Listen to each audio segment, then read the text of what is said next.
Hey everybody, it's Chris here. We are back recording. Again, just like the last video, I'm going to be doing the audio recording post-production. I think that, number one, it gets us some good time to go ahead and, when we actually get a hand, to look at scenarios, and two, it helps us slow down the action when we're playing four tables.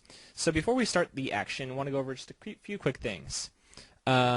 First thing you'll notice if you've watched my other previous videos is that my HUD looks a little different. That is because I'm using Poker Tracker 3 for this video. It's my first video with it. Could go right out and say that I am pretty much a beginner in terms of using Poker Tracker 3 in terms of its usability versus Poker Tracker 2. So for the purposes of the video, I really just left my stats as they are. I also think that for microstakes games in general, you will never need more stats than someone's VPIP, preflop raise, and aggression factor, and obviously the number of hands. Any other numbers here, you can basically just ignore, because at the time of recording, I had no idea what they meant either. Second thing, just want to talk about really quickly before we get started, was kind of a summary of that last hand. Listening to the recording after the fact, I sounded like someone had hit me in the head for the last 10 seconds, and I just kind of mumbled some nonsense, so I wanted to clarify what I was talking about. And this is the hand polarization, where I made the river call against the sixes full house with my ace-jack.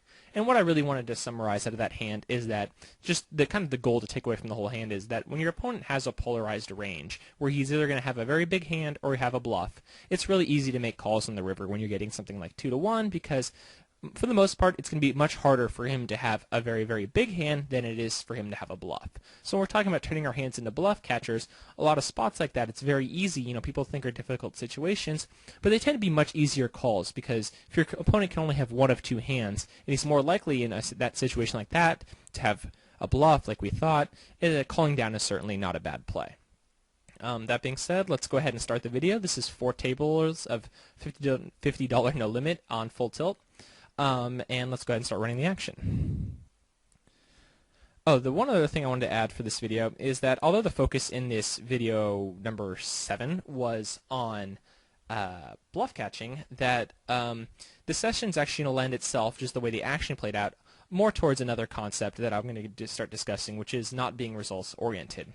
Kind of the cliff notes for this video is I get myself owned, and I end up dropping about 2 or 3 buy-ins in spots where, well, as you'll see, I was in pretty good shape, and what I want to take out of this is that I still think I played very well throughout the session and ran into some pretty bad luck. So, you know, not bad luck in the sense that, you know, I got all in and then he put a bad beat on me, but that I had a very good hand and he had a hand slightly better than mine.